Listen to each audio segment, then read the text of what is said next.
Welcome to another episode of Touring the AFC South. I am your host, Mike Patton, and Touring the AFC South is sponsored by Niche Lux Life. Now, if you're needing candles, candles are good, but you need an experience as well. And that's what Niche Lux Life brings. Each and every candle, each and every time, along with candle holders and all those different things to go along with your candle and scent needs. And of course, with every candle comes a Spotify playlist. Just go to www.nicheluxlife.com. Check out the candles, check out the experience. It's not just candles you're buying an experience.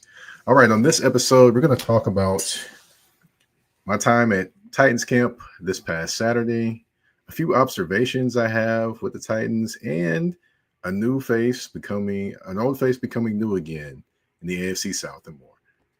But yeah, we're going to get into that, of course, but we got to talk about the practice that I went to on Saturday with the Tennessee Titans. Yes, I was in the place to be with the Tennessee Titans on Saturday. It was, of course, NFL Come Together Day where all fans were out at all different places, whatever. And definitely, being in, I've been in media a few times, more than a few years in terms of going out to Titans camp. It just felt different. I mean, just the way things kind of ran felt a little bit different. The energy around the entire camp just felt different than it did in years past. And that's, for Titans fans, that's a good thing. That's a good thing that the energy feels a little different around everything going on in camp. Now, of course, the motto that Robert Salah always goes with, all gas, no brake, was around, as well as, with the Titans' new logos and things like that too. So that was around pretty much everywhere. Just a few observations. Of course, they weren't in full pads, so you weren't going to get any pads popping and things like that. But you did get to see the guys from the pivot out there. Ryan Clark, Channing Crowder, and Fred Taylor were present out there. I was kind of wondering who they were out there to talk to, but it ended up being Jeffrey Simmons. That of course, you just you see the clips online about on social media, I should say, with Jeffrey Simmons and them sitting down talking to him. So I definitely think that's going to be a good show. I haven't had a chance to watch it yet, but I will be watching. Definitely was good to see them, actually talk to them, and introduce myself. Of course, I had a whole conversation with Fred Taylor, which was fun to actually chat it up with him. Not only that, but you got to see the work the wide receivers were putting in with, of course, Carno Tate and other guys as well. You got to see different things happening with, maybe hand placement and putting, things together in terms of combinations with the offensive line, even though, again, no pads were on. So, and you did get to see, the quarterbacks get to do their thing. And, as they went, 11 on 11 and, saw a few spectacular plays, and you saw a few that, most notably, the pass from Cam Ward to Wan'Dale Robinson. Plenty have been seeing online where he just got it in there before the defensive back or the defensive defender could actually knock it away. He caught it, all hands catch, in stride as well, which was a really, really good throw from Cam Ward that day. Another thing to kind of check out too was just the kind of the order of reps and things like that. That was interesting to watch. I'm not going to dive into that too much. Of course, can't get too deep into that. But just in the reps and different things, you saw the skills, different skill sets that different quarterbacks had, whether it's Will Levis or Hendon Hooker or Mitchell Trubisky or Cam Ward. And you just saw them, out there trying to do their thing and what they were deciphering and seeing in this Brian Daboll offense. So you definitely got to see a few people put on, their skills on display as they may. So, there were a few things that came out of that practice that plenty people, there's one thing I should say, I'm sorry, that plenty people were talking about and observed. Of course, I just talked about the Titans practice observations, but one thing that really stuck out to a lot of people was the comments of Mr. Will Levis. Now, Will Levis was made available to media after practice, and he was there, talking to media, answering questions, and talking about, what happened, so you're dealing with shoulder surgery last year. And, he talked about, being able to go through things mentally and process and all those different things as well, which, hey, he took that time to work on himself, which was awesome. But he was asked about, how he sees himself. Does he see himself as still, a quarterback in this league or a starting quarterback in this league? And he answered the question honestly. He said, hey, I feel there are not 32 quarterbacks better than me in the NFL. And of course, social media ran with that. You saw it everywhere, whether it be Bleacher Report or wherever it may be. One thing I will say is one place added that they saying he was better and he's going to end up being the starter for the Titans again, which was totally inaccurate because I was sitting there. He never said that. So that's one thing that was incorrect when it came to what he said. The second thing is you're seeing a lot of people with backlash, I guess not backlash, but just kind of like, okay, have they seen Will Levis and all those type of things, whatever. And, saying he shouldn't have said that and all those things. Well, one, he was answering a question that was asked to him. So I'm not defending him, just saying he was answering a question that was asked to him. I was there. So I could tell you what happened. Secondly, what I can also tell you is, what did you expect him to say? Did you expect him to say something different? Did you expect him to be like, okay, cool, whatever, we know I'm just going to be here and do this, this, and this.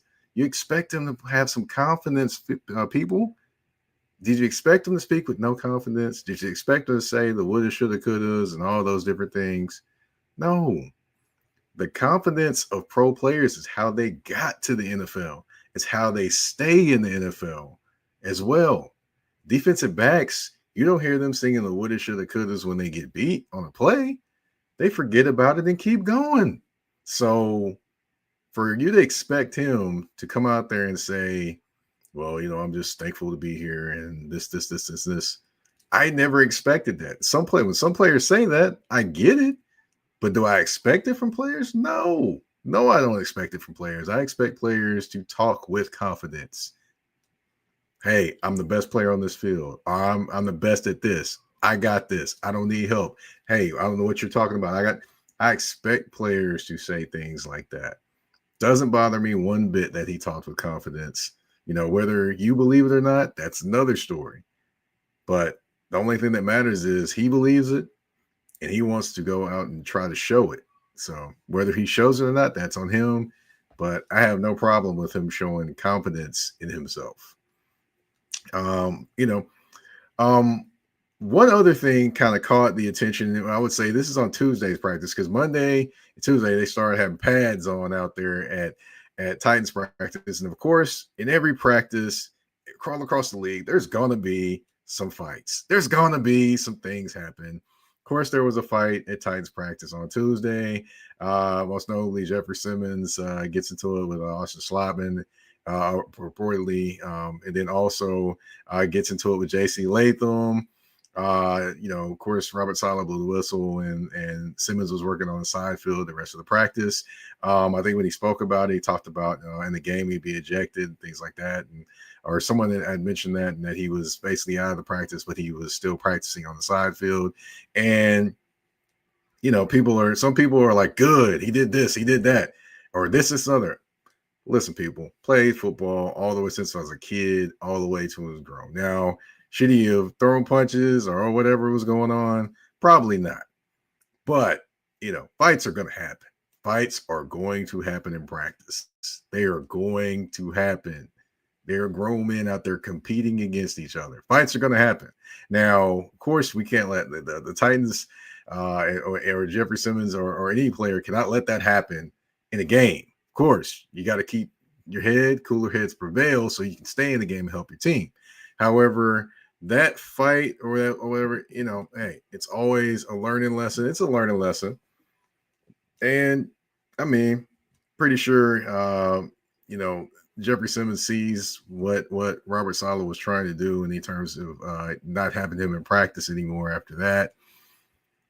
He probably totally understands the mood and the tempo that Robert Saleh wants to set. Of course, he wants to be fast and violent. That's what Robert Saleh wants to do. But, within the rules, you got to have your key player on defense in the game. That's Jeffrey Simmons. And of course, I definitely look to see how they kind of grow from this and go from this going forward on, everything. And I don't think it'll be a big issue, but, I'm pretty sure someone out there will make it a big issue as well. But I don't think this is a big issue at all. What is something that is going to be big is it is a big year for Titans offensive tackle J.C. Latham. He is in his third season, y'all. Third season as an offensive tackle for the Titans. Now, he was a left tackle at first, then he got moved to right tackle.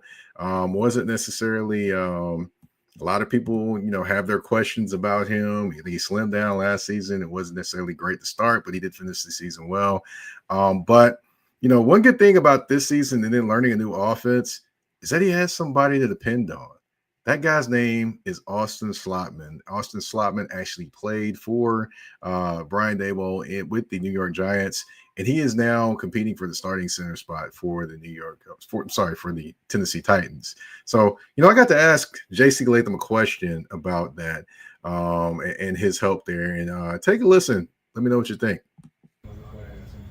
How much has a guy like Austin Slotman, who's kind of had experience in Brian Daboll's offense, helped not only you but the rest of the offensive line get acclimated to his scheme?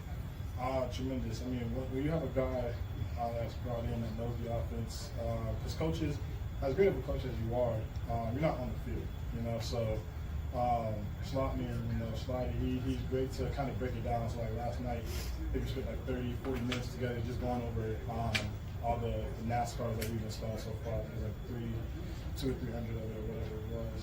But just going over all of that and just he's letting me know, he's a center. So, for me, I just got to know where the short's going to, what's our point, and, everything else. But for him, he has to know, where to mic it, strong, weak, 4 down, 3 down, call it out, diamond, what the whole line has, communicate to the quarterback. And, that's the high level of information that he has to play on a consistent basis. And then be able to, drive the ship, drive the train. So a guy like that, just having in our corner that we can kind of communicate to and ask, like, hey, coach said it's like this. How do you see it? That's extremely important. So, I'm so excited he's here and I continue to just learn what's to learn and develop. Appreciate it.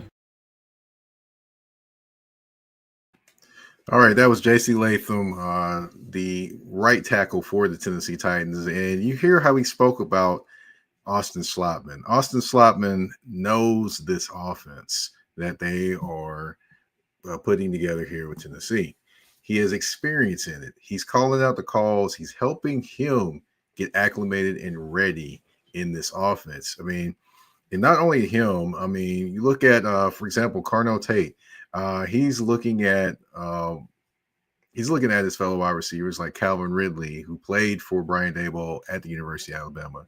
He also is looking at guys like Wan'Dale Robinson to kind of lean on them to learn Brian Daboll's offense and continue to get up to speed. And that's going to be key. Those guys, I mentioned it earlier when these guys were signed, that those guys would be key for the Tennessee Titans to learn this offense, get better in this offense, and be able to get the nuances down, which is a big thing. You don't want to just know the plays. You want to know all the little nuances and things like that to go along with them. And that's where these former New York Giants coming here to Tennessee to play for the Titans come in very, very handy. One last thing I do want to talk about when it comes to the Tennessee Titans is a second-year wide receiver that is showing up and showing out in practice. His name, Alec Iomanner. Now, I've talked to Alec a couple different times. He definitely was focused on this offseason, getting a lot more shredded and lean and things like that. You can definitely tell he has put in the work this offseason. I mean, he is in, you look at him from year 1 to year 2, great shape, look like he's put on some weight. And it seems like every practice he is standing out, whether it be a sideline catch he makes from Cam Ward or a deep pass or just snatching the ball out of the air like he did one practice when Cam Ward threw it to him. That guy has been putting in the work this offseason. And, before the season, I had him, as wide receiver 4 or 5, depending upon, what it was, things like that. But I will say he is definitely, if he keeps this up, he is pushing towards being out there more than what you would think a wide receiver 4 would be. Maybe he's out there splitting reps with Calvin Ridley some. Maybe. Don't know. But just looking at the way he plays, the way he's attacking practices, the way he's continuing making plays each and every practice and showing that he belongs out there and just playing with a fire out there. I think, he keeps developing like this. It's going to be hard to keep him off the field. Very much. He's going to earn his time out there. So definitely looking at how he's playing, how he's doing, and how he's continuing to grow. And, definitely a good thing for the Tennessee Titans for a receiver, another receiver to step up, along with your Wan'Dale Robinson, your Calvin Ridleys, your Cardinal Tates, and like I mentioned, and Calvin Ridley mentioned it, it's one of the deepest wide receiver cores he's been a part of. He literally said that on Saturday at the podium. So along with some other things, which were kind of funny, but some things were funny, but other things weren't. It was funny if you weren't experiencing it, which is the sickness he kind of experienced. But we're not going to talk about any of that on the show. But getting back to the point at hand, Eli Manor definitely has shown himself to be prepared, be ready, and definitely put in the work this offseason to be a part of this Tennessee Titans offense. All right, but we're going to flip away from the Tennessee Titans, and my camp experiences and then things that I've kind of observed over the camp for them. And we're going to talk about the Houston Texans. And one guy that used to be with the Houston Texans left the Houston Texans, got traded actually to the Seattle Seahawks, and now is back with the Houston Texans, is the veteran Jadeveon Clowney. Now, he's a former first-round pick, or number 1 overall pick, for the Houston Texans. Of course, they traded him away to Seattle. He actually played for Tennessee, the Tennessee Titans at one point, Cleveland. He's played a lot of different places. I guess he felt like coming back to where it all began, because now he signed there to a 1-year deal. Not a guy that's going to be signed to start, but a guy to put in your rotation. Now, they have Danielle Hunter and Will Anderson Jr. already. You add this guy to the equation who's strong against the run. Now, I will say he does have a lot of almost sacks, but you're putting him in a rotation with 2 other guys that basically get after the quarterback as well. And just throwing him in that rotation as your 3rd pass rusher, man, that's great. You don't really have to depend on him to do a ton of different things. He can do those things in spurts for you, but you really don't have to depend on him to do so. I think this was an excellent signing. I do. He was kind of talking to Cleveland as well as Houston, but ultimately I think he sees what a lot of people see, and that's a Houston defense that could potentially win a title. A Houston Texans team, that could potentially win a title. Now, we know the Texans defense, they are championship worthy, but you still have to have that offense. And, depending upon what the offense does, that team could be representing the AFC in the Super Bowl. However, of course, everyone's been wanting to see what that offense looks like. But I digress. The thing I want to stick to on here is that Jadeveon Clowney has a history with the Houston Texans, and honestly, I did not think it would be possible he would come back there.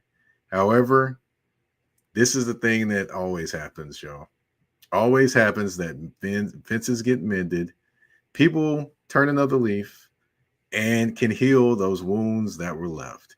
Now, I'm pretty sure he felt the way when they traded him to Seattle because he wanted to get out of Houston. But now he's back. He's all smiles. He's shaking hands with fans and signing things today. And all seems to be well for Mr. Jadeveon Clowney as he returns to the Houston Texans. I tell you, I did not think it was possible it was going to happen. But hey, all things can happen. And of course, lastly on the show, I want to talk about there was a Travis Hunter sighting on offense. Now, I'm not saying it was in a game because it wasn't. It was at, the NFL Come Together Day. He played wide receiver, caught a deep pass, dove, landed, popped up, got the crowd a little excited, things like that. And of course, there may be some asking questions like, man, he got a great play at wide receiver. Why didn't he play wide receiver more? Why didn't he do this? Why didn't he do that? Okay. Look at their defense if you take Travis Hunter off of defense. You have Jordan Lewis, Buster Brown, Jerry Jones, perhaps. No, you don't have a number one corner there. I like Jordan Lewis as a slot corner. Not sure I like him as much on the outside. Not sure in terms of Buster Brown, and I want to see if he's able to repeat what he did last year when he went from being a rotational piece to a guy that was playing like one of their top corners out there. Want to see if he's able to repeat that. But the thing is, you traded up to draft Travis Hunter to be a star on your team. And right now, I think his star is on defense. Offense, you've got Jacoby Myers, you've got Brian Thomas Jr., you've got Parker Washington. Those three guys are really solid. And I think, to me, they're the best wide receiver core in the AFC South. You throw in Travis as a 4, just to do a few things out there. But to me, they don't really need him as much offensively. They need him more defensively. So while that may have been an exciting play, I don't think that's the place where you will see him the most. You'll see a few plays and things like that. And of course, when he plays on offense, every place from SportsCenter to CBS to whoever is going to be talking about it. But it's not where he is needed most on this team. And you'll see glimpses maybe offensively, but I don't think we'll see nearly as much of him on the offensive side of the ball as some may think or some may want, essentially. All right. Well, that's all I got for this episode. Man, thank you all for tuning in to this episode of Touring The AFC South, sponsored by Niche Lux Life. Not just candles, but an experience. I am your host, Mike Patton. Of course, you can find me on the artist formerly known as Twitter at Mike Patton 82. That's MikePatton 82. You can also find me on Instagram and Threads at that's THA, not THE _general_MP. Touring the AFC South, you can find on all listening platforms, whether it be Spotify, Apple Podcasts, iHeartRadio, Amazon Music, you name it, we are there. I want to thank you all for tuning in to this episode of Touring the AFC South. Of course, you can go to YouTube and find it as well, which it's over there on the Mike Patton Network, where you can go click the bell and subscribe to the show. Thank you all for tuning in to this episode of Touring the AFC South. We're out. Peace.